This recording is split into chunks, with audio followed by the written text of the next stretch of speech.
बाढ़ को लेकर नेपाल के प्रधानमंत्री का बयान भी सामने आया है। रेस्क्यू ऑपरेशन में जुटी है नेपाल की सेना। प्रधानमंत्री नेपाल के बालेन्द्र शाह का यह बयान सामने आया है। उन्होंने कहा है बाढ़ प्रभावितों को हम सुरक्षित निकालेंगे। निचले इलाकों को खाली करने के भी निर्देश यहाँ पर दे दिए गए हैं। बचाव में हेलीकॉप्टर को भी लगाया गया है और उच्च स्तरीय बैठक भी प्रधानमंत्री ने नेपाल के फौरन बुलाई थी। तो ये तस्वीरें उस वक्त की जब इमारतें इस तरह से उस पानी के सैलाब में समा गई है। डरा देने वाली ये तस्वीरें हैं। तो नेपाल में कुछ इस तरह की तबाही यहाँ पर आई है, उसने सबको चौंका दिया है, सबको हैरान कर दिया है। आपको यहाँ पर हम ये भी बताते चले कि किस तरह से जो रासुवा इलाका है वहाँ पर इंफ्रास्ट्रक्चर जो है वो भी बुरी तरह से प्रभावित हुआ है। कई हाइड्रो पावर प्रोजेक्ट्स जो हैं वो भी प्रभावित हुए हैं। सोमू आनंद हमारे सहयोगी हमारे साथ जुड़ गए हैं। सोमू, भारत में भी बिहार जैसे कुछ इलाकों में असर पड़ा है, क्या कुछ इस वक्त जानकारी आपको मिल रही है, क्या अपडेट सामने आ रहा है? बिल्कुल, देखिए बिहार के जो कई सारी नदियां हैं वो नेपाल से ही उनमें पानी आता है, इसलिए बिहार का वो इलाका खासतौर पे बेतिया का इलाका और उसके बाद मुजफ्फरपुर तक का इलाका प्रभावित होने की आशंका है। और जिला प्रशासन ने बेतिया में ये अलर्ट जारी किया है कि वहां पर अगले 1 घंटे के अंदर कई नदियों में पानी भर सकता है, इसलिए जो निचले इलाके हैं वहां से लोगों को तुरंत बाहर निकाला जाए।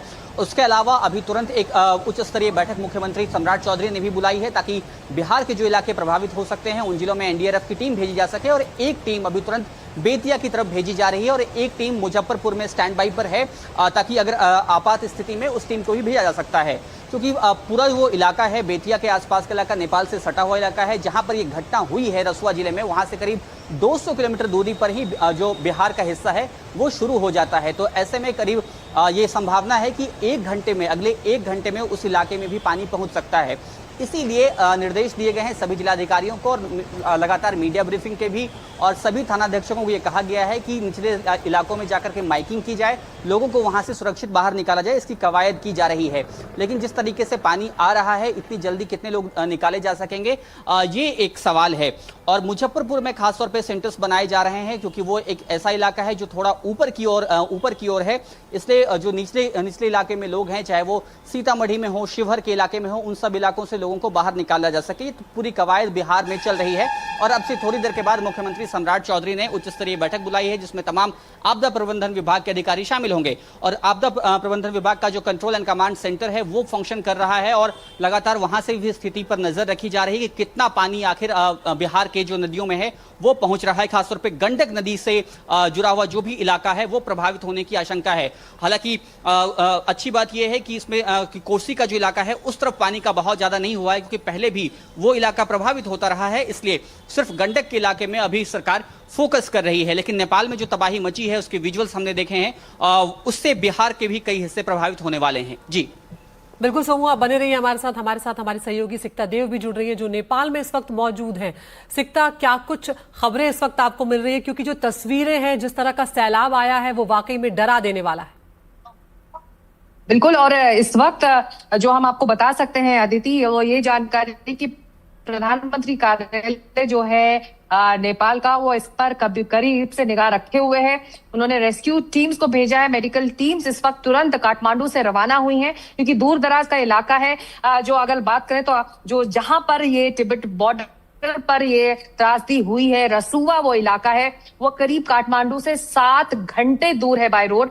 तो बहुत अंदरूनी इलाका है और वहां पर उस तरह की सुविधाएं नहीं है जिस तरह से रेस्क्यू ऑपरेशन की इस वक्त वहां पर जरूरत है। जानकारी ये भी मिल रही है कि इस फ्लैश फ्लड में हाइड्रो पावर प्रोजेक्ट्स और कई जो बाजार है वहां पर स्थानीय बसावट बहुत ज्यादा थी, वो तबाह हुए हैं। हालांकि अभी बहुत शुरुआती जानकारी आ रही है कितनी जनसंख्या वहां थी जो इससे प्रभावित हुई है और क्या क्या वो चीजें हैं जो इस बड़ी त्रासदी की वजह से प्रभावित हुए हैं, ये अभी जानकारी आनी बाकी है।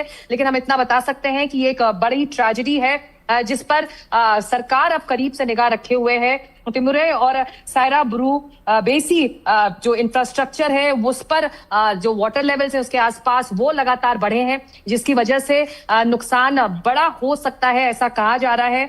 और जो त्रिशूली नदी है उसमें जो जल स्तर है वो लगातार बढ़ रहा है, तो आसपास के इलाके जो उसके आसपास के इलाके जो बसे हुए हैं इस नदी के आसपास, उनमें खतरा इस वक्त मंडरा रहा है। और ये भी बताया जा रहा है कि वो एक ऐसा इलाका है जिसमें बहुत ज्यादा जनसंख्या बसी हुई थी, क्योंकि इस वक्त गाद और मलबा साथ में आया है। तो ये अभी कहना मुश्किल है, बहुत शुरुआती जानकारी है। हम भी इस वक्त निकल रहे हैं उसी इलाके की तरफ, तो ये इस वक्त कहना अभी बहुत जल्दी होगा कि कितनी बड़ी त्रासदी है, ये कितना नुकसान इस वक्त नेपाल को इसकी वजह से उठाना पड़ रहा है। लेकिन ये जरूर है कि एक बड़ी त्रासदी ने एक बार फिर नेपाल को अपनी चपेट में लिया है और प्रधानमंत्री कार्यालय और साथ ही नेपाल की सरकार इस पर करीब से निगाह रखी हुई है। हेलीकॉप्टर्स यहाँ से रवाना हो चुके हैं, मेडिकल टीम्स यहाँ से रवाना हो चुकी हैं, तो तमाम ये जरूरी चीजें इस वक्त फौरी तौर पर की जा रही हैं।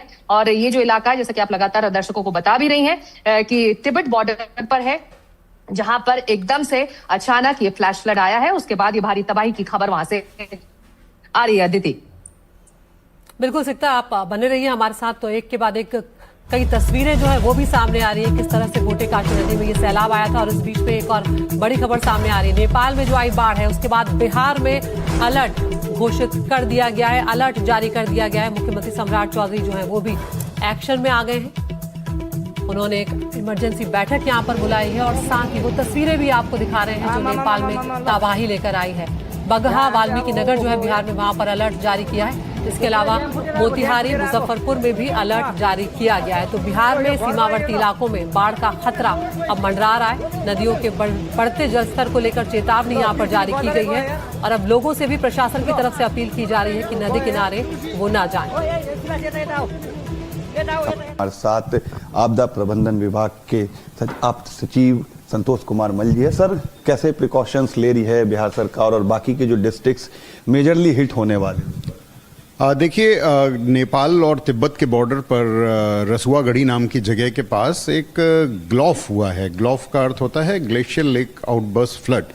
तो उसके कारण उसके नीचे डाउनस्ट्रीम में आने वाले 2-3 टाउन्स में काफ़ी वॉश आउट हो गया है और काफ़ी ज़्यादा लोगों के गायब हो जाने की खबरें आ रही हैं। एग्जैक्ट संख्या कुछ देर पहले तो 18 की थी जब मुख्य सचिव महोदय इस संबंध में वीडियो कॉन्फ्रेंसिंग कर रहे थे। चूंकि ऐसी घटना हुई है और फिर इसके कारण एक फ्लैश फ्लड का इफेक्ट थोड़ी देर के बाद हमारी नारायणी जो गंडक में बदल जाती है, वो देवघाट के माध्यम से पानी आने की बात है। हमारे क्षेत्र में 3 बजे तक लगभग हो सकता है पानी आ जाए।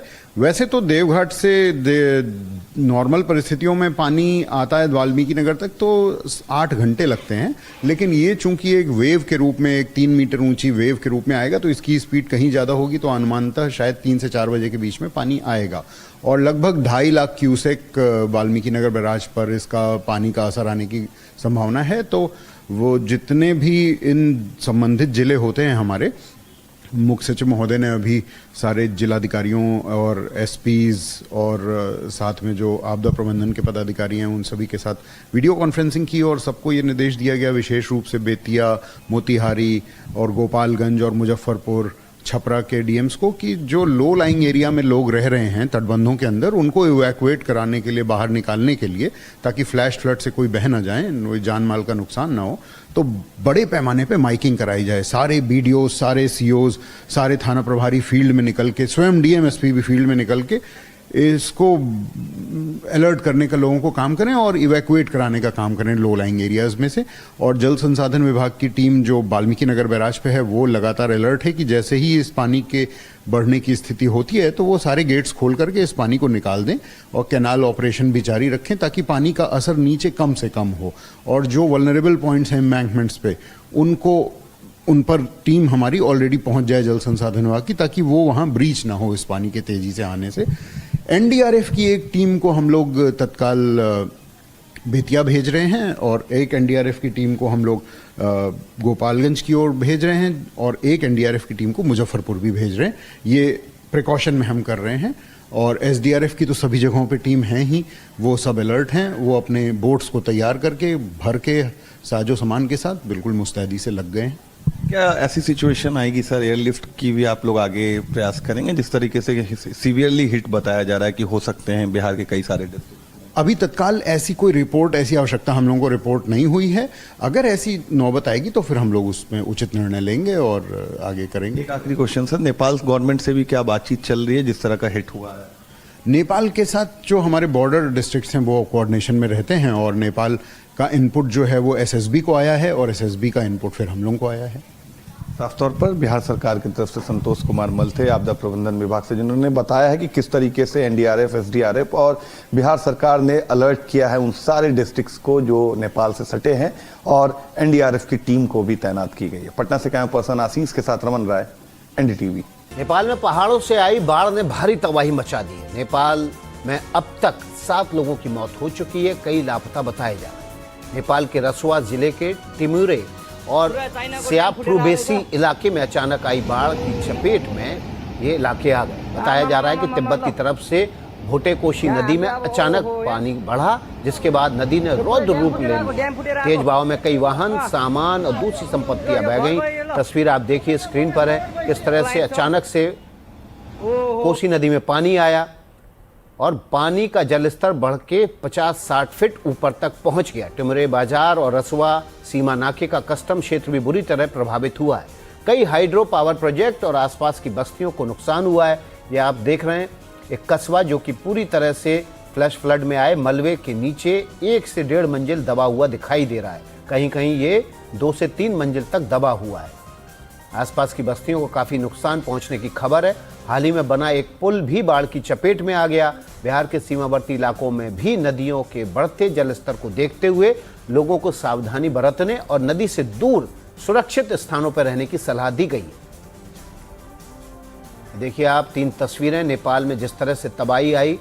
भोटेकोशी नदी में अचानक तिब्बत से लेक फूटने की वजह से बाढ़ आई। उस बाढ़ ने जो रास्ते में आया उसको अपनी जद में ले लिया।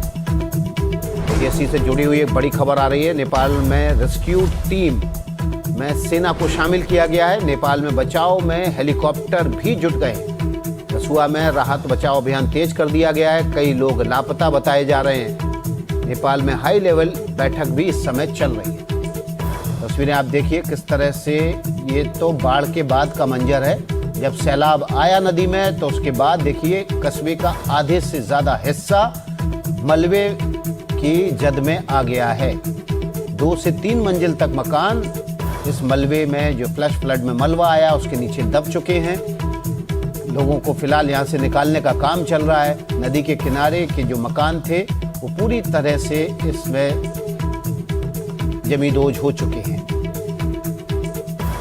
आपको याद होगा उत्तराखंड में धारणी में भी इसी तरह का फ्लैश फ्लड आया था और उसके बाद धारणी कस्बा पूरी तरह से तबाह हो गया था, मलबे के नीचे दब गया था।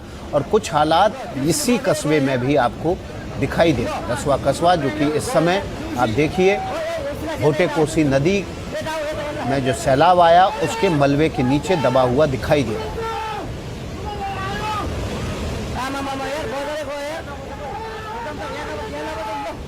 रेस्क्यू मिशन में हेलीकॉप्टर्स को शामिल किया गया है, सेना को बुला लिया गया है और नेपाल में इस वक्त इस तबाही से जुड़ी हुई हाई लेवल मीटिंग चल रही है। ये देखिए आप कितनी तेजी से पानी आया।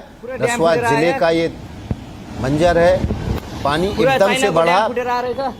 ये नदी कस्बे से तकरीबन 30 फीट नीचे बहती है और अचानक से पानी जब बढ़ा तो जल स्तर 30 फीट तक बढ़ा और उसके बाद धीरे धीरे बढ़ के ये 60 फीट तक पहुंचा।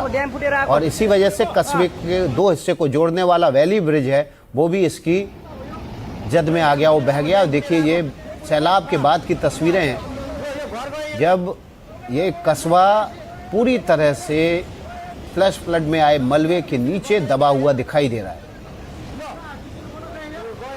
देखिए आप ये फ्लैश फ्लड जब आया उस समय की तस्वीर है। रसुआ में जब फ्लैश फ्लड आया तो तेजी से पानी बढ़ा। तेजी से पानी बढ़ने की वजह से एक वैली ब्रिज बहा। उसके बाद उसके किनारे बसे हुई कई मकान इस बाढ़ की चपेट में आ गए। पानी सीधे 30 फीट से बढ़कर 60 फीट तक पहुंचा। 5-6 मंजिला पानी बढ़ने से कस्बे में बाढ़ जैसे हालात पैदा हो गए और फ्लैश फ्लड में आया मलबा वो पूरी तरह से इस मलबे के जद में आ गया ये कस्बा। इस वक्त एक और बड़ी खबर आ रही है। भागलपुर में भीषण कटाव के बीच मजदूरों की नाव डूब गई है। 21 मजदूरों को सुरक्षित बचाया गया है। एक की तलाश जारी है। भागलपुर से इस वक्त एक बड़ी खबर आ रही है। भागलपुर में भीषण कटाव के बीच एक नाव डूब गई है। इसमें 21 मजदूर बचा लिए गए। एक की तलाश जारी है। भागलपुर के नवगछिया के खरीक में राघोपुर तटबंध के पास गंगा नदी के कटाव को रोकने में टीमें जुटी हुई थी, मजदूर वहां शामिल थे।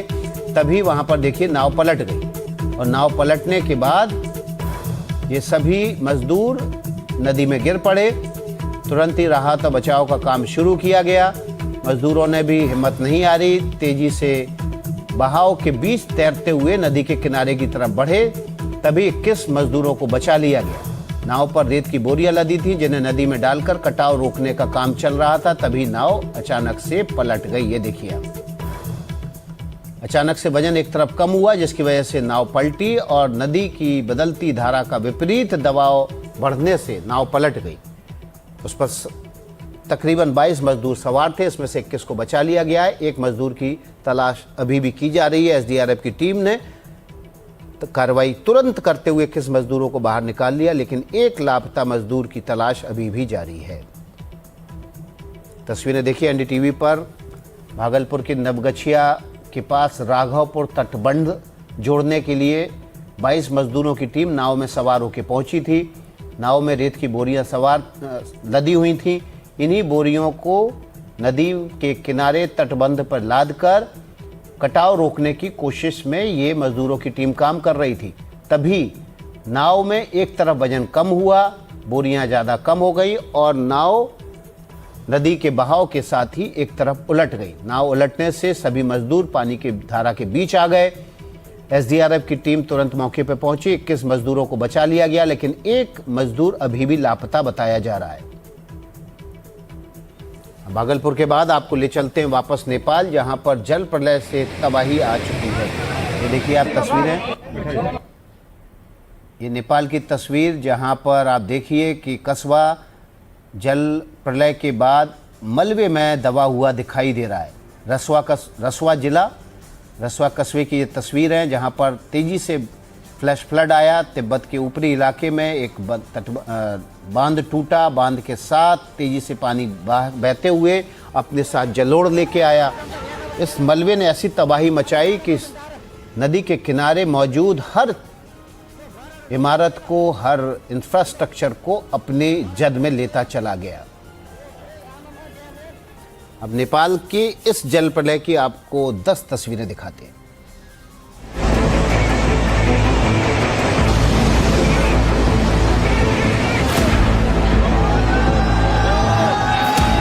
नेपाल में आया जल बवंडर। नेपाल में तबाही की लाइव तस्वीर। मकान, गाड़ी, दुकान, बहता इंसान।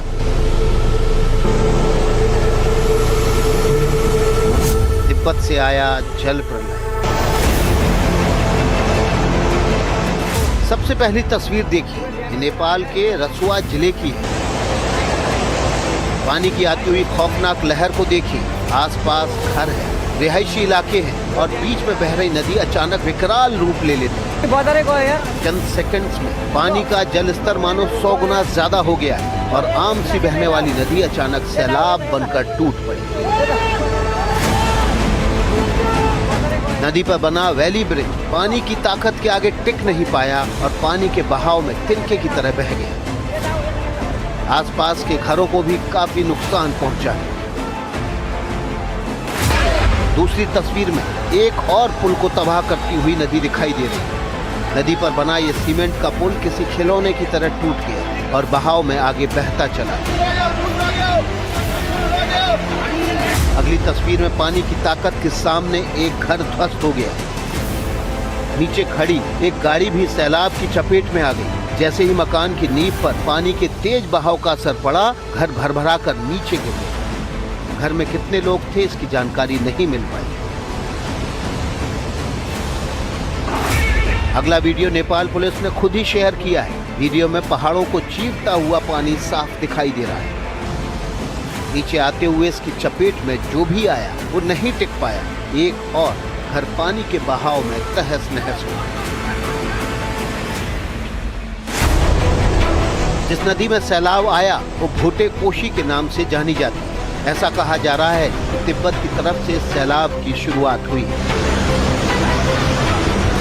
अगली तस्वीर नेपाल के घने जंगलों के बीच से आई है। जहां जंगलों के बीच से पानी की आवाज और उठती लहरें साफ दिखाई दे रही हैं। जंगल में मौजूद खामोशी को इस सैलाब ने भयंकर मंजर में बदल दिया और ऊपर तक पानी और मलबा दिख रहा है।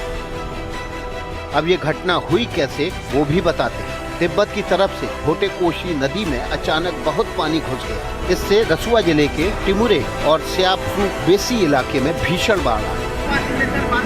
गांव, बाजार, कस्टम एरिया, सड़कें, पुल, घर और जल विद्युत परियोजनाएं सब कुछ क्षतिग्रस्त हो गया या बह गया। बाढ़ का पानी नीचे की तरफ त्रिशूली नदी में तेजी से बढ़ने लगी। ये घटना सुबह करीब 8:30 बजे से 9 बजे के बीच हुई। टिमुरे और स्यापू बेसी में भारी नुकसान हुआ। कई घर, दुकानें, वाहन और बुनियादी ढांचे बह गए। कई पुलिस चौकियां प्रभावित हुई। करीब 28 सुरक्षाकर्मी नेपाल पुलिस के संपर्क से बाहर हैं। नुवाकोट, दादिंग। देखिए, इस वक्त एक बड़ी खबर आ रही है। नेपाल में सैलाब से जुड़ी हुई बड़ी खबर है। नेपाल में बाढ़ से तबाही आई है। 384 पर्यटक अब तक लापता हैं। इस वक्त की बड़ी खबर नेपाल से। लापता लोगों में 105 भारतीय भी हैं। नेपाल से इस वक्त तबाही की बड़ी खबर आ रही है। तबाही से जुड़ी इस बड़ी खबर में 384 पर्यटक लापता है, इसमें 105 भारतीय हैं। नेपाल बाढ़ में 9 लोगों की मौत की भी खबर है।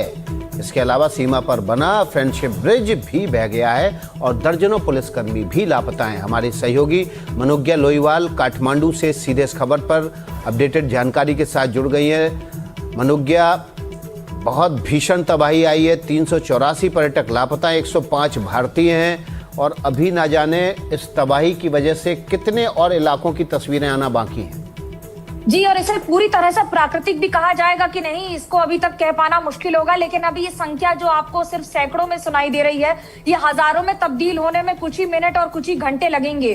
प्रशासन की ओर से तैयारियां इतनी अधिक हो गई हैं कि अभी संसद में नेपाल की बैठक हो रही है, बातचीत हो रही है। एक और प्रशासन की, सांसदों की, मंत्रियों की, और उनके साथ साथ किस तरह से जमीनी स्तर पर जितनी ज्यादा मुस्तैदी से काम हो सके वो। अब आपको तबाही की तस्वीर कहने की जरूरत ही नहीं है, किस तरह से एक सैलाब आया और मानो सब कुछ लील कर चला गया। और तबाही ऐसी जिससे रिकवर करने में न सिर्फ कुछ दिन बल्कि हो सकता है इस पूरे इलाके को कुछ महीने लग जाएं, क्योंकि उत्तरी नेपाल की बात होती है। खाड़िया यानी कि और भी ज्यादा ऊंची चोटियां हैं यहाँ पर। हिमालय की गोद में बसा पूरा नेपाल इस समय एक ऐसे फ्लैश फ्लड से जूझ रहा है जिसकी कल्पना कोई कर भी नहीं सकता।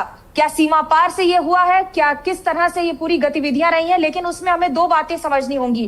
पहला, जब पुल टूटा उसके बाद अपने वेग के साथ मानो सब कुछ लेके चलता चला गया। जो पहले वीडियोस आ रहे हैं वो इतने खौफनाक हैं, वो इतने दर्दनाक हैं, उसमें लोग चीख रहे हैं मदद के लिए। जो वीडियो बना रहे हैं वो भी ये नहीं समझ पाए कि ये पानी इतनी तेज बहता चला जाएगा और बढ़ता चला जाएगा। जिस प्रवाह के साथ ये और जिस वेग के साथ ये पूरा पानी आया है, मानो अपने आसपास क्या सब पूरे इलाके को, जो कि एक बस्ती थी, आज सुबह तक एक हंसती हुई बस्ती थी, अब वहां पर कुछ भी नहीं बचा है। बिल्कुल, मनोज्ञा हमारी सहयोगी बता रही हैं कि इस जल प्रलय ने ऐसी आफत लाई कि हंसी खुशी में डूबी हुई बस्ती अब वहां पर मौजूद ही नहीं है। मनोज्ञा, बिल्कुल तस्वीरें लगभग वैसी हैं जैसा उत्तराखंड में धारणी में हुआ था।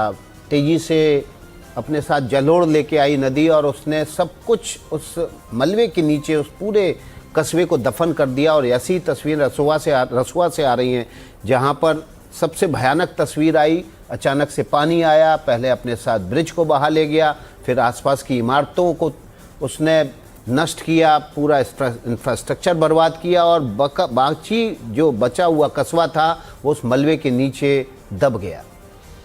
और मलबे के साथ बहुत सारे ऐसे लोग, ऐसे हजारों लोग और उनके साथ उनके सपने, उनकी वो सारी उम्मीदें जो आज उन्होंने सुबह रखी होंगी कल सुबह तक के लिए। लेकिन 24 घंटे कैसे किसी जिंदगी को बदल देते हैं, ये ठीक उसी का मंजर है। ये उस बात की वानगी है कि जिस तरह से प्रकृति अपने हाथ में अगर कुछ फैसले ले लेती है तो कैसे उस पूरे इलाके की तस्वीर और उन लोगों की तकदीर बदल देती है। ठीक उसी तरह से जैसे नेपाल में हुआ है 2015 में, इसी नेपाल में एक अर्थक्वेक आया था और उसने आसपास के पूरे इलाके की तस्वीर बदल दी। आपको बीच में रोक रहे हैं, इस वक्त बड़ी खबर अपने दर्शकों के सामने रख दें। नेपाल में तबाही से जुड़ी हुई तस्वीरें सामने आ रही हैं और इस बीच खबर यह है कि 384, और ये देखिए आप तस्वीर देखिए आप, जब ये बाढ़ आना शुरू हुई, जब फ्लैश फ्लड आया तो लोग किस तरह से सड़कों पर अपने प्राण बचाने के लिए भाग रहे हैं। ये देखिए, जब जल प्रलय आया तो इतना हाहाकारी वहाँ पर आवाज़ें हुई कि लोग अपने अपने ठिकानों से निकलकर भागने लगे। ये देखिए आप, ये देखिए, और ये तस्वीर देखिए आप कि ओ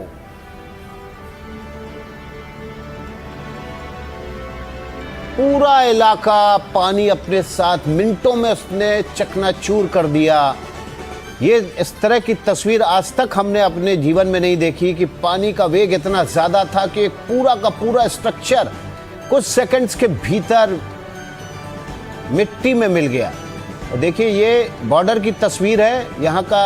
ये नेपाल और चीन के बीच कस्टम का इलाका है, इमिग्रेशन यहाँ से होता है। ये ठीक उसी जगह की तस्वीर है। और देखिए पानी का वेग देखिए आप, पानी के वेग ने पहले इमारत के बीच के रास्तों से जगह बनाई और उसके बाद ये देखिए पूरी की पूरी इमारत को एक सेकंड के भीतर ही मिट्टी में मिला दिया। सैकड़ों लोग जो उस समय सड़क पर भागते हुए दिखाई दे रहे थे, उनका क्या हुआ आप अंदाजा लगा सकते हैं। देखिए, शुरुआत से तस्वीरें आपको दिखाते हैं। शुरुआत से एक बार फिर से हम महेश से कहेंगे एक बार दिखाएं तस्वीरें, थोड़ा सा पीछे से और दिखाएं जब ये जल प्रलय पहुंचा नहीं था इस इलाके में। महेश एक बार इसको शुरुआत से प्ले करें। ये देखिए, लोग भाग रहे हैं और भागते हुए लोगों के बीच ही अचानक से प्रलय आया और इमारतों के बीच से पहले पानी निकला। उसके बाद इसने इस पूरे कस्टम के इलाके के, कस्टम जिसको कहते हैं कि ये इमिग्रेशन का ऑफिस है चीन और नेपाल के बीच में, उस पूरे इलाके को अपने साथ मिट्टी में मिला दिया। ये देखिए आप, किस तरह से लोग प्राण बचाने के लिए यहाँ से भाग रहे हैं। ये कस्टम कॉम्प्लेक्स है चीन और नेपाल के बीच। तेजी से पानी आया, बिल्डिंगों के बीच से निकलता हुआ, और उसने सब कुछ वहाँ जो सामने आया उसको तबाह कर दिया। अब तक खबर यह है कि 384 लोग इसमें लापता हैं, 105 भारतीय भी शामिल हैं। और देखिए, ये सीसीटीवी कैमरा जहां लगा है वहां तक पानी के छींटे पहुंचे हैं। कितनी ऊंचाई पर होगा आप अंदाजा लगा सकते हैं। देखिए, ये कस्टम कॉम्प्लेक्स चीन और नेपाल की सीमा के बीच, जहां की ये दो तस्वीरें आपके सामने हैं। पानी हाहाकारी स्वरूप में जब आगे बढ़ रहा था तो उसकी आवाज़ सुनकर लोगों ने पहले ही ताड़ लिया कि प्रलय आने वाला है। लोग वहां से प्राण छोड़कर भागे, लेकिन पानी का वेग इतना ज़्यादा था कि उसने कुछ भी नहीं छोड़ा। न केवल इमारत बल्कि वहाँ भागते हुए लोग भी अपनी जद में ले लिए। और देखिए, पूरा कॉम्प्लेक्स, ये कस्टम कॉम्प्लेक्स जो चीन और नेपाल के बीच है, वो कुछ ही मिनटों के भीतर मिट्टी में तब्दील हो गया। बेहद डरावनी तस्वीरें। इस तरह की तस्वीरें अपने जीवन में हम लोगों ने नहीं देखी। जगह जगह जल प्रलय आए, जगह भूकंप हुए, लेकिन जो तस्वीर आज हम आपके सामने रख रहे हैं, ये नेपाल चीन बॉर्डर के कस्टम कॉम्प्लेक्स की, ये तस्वीर अंदर तक हिला के रख देने वाली है। पानी का वेग इतना ज़्यादा कि सब कुछ इसने मिट्टी में मिला दिया। ये दो तस्वीरें दशकों तक याद रखी जाएंगी, क्योंकि ऐसी भीषण तबाही की तस्वीरें आपने आज तक नहीं देखी हैं। नेपाल में भूटाकोशी नदी में ज़बरदस्त जल प्रलय और जल तबाही की ये तस्वीरें हैं। ये नेपाल और चीन के कस्टम इमिग्रेशन ऑफिस के कॉम्प्लेक्स की तस्वीरें हैं। कुछ सेकंड्स के भीतर ही देखिए, इतना बड़ा कॉम्प्लेक्स जहां पर भागते हुए लोग नज़र आ रहे हैं। प्राण बचाकर ये लोग भाग रहे हैं, लेकिन पानी का वेग इतना ज़्यादा कि उसने सबको पीछे छोड़ दिया, यहाँ तक कि इतने बड़े कॉम्प्लेक्स को भी मिट्टी में तब्दील कर दिया।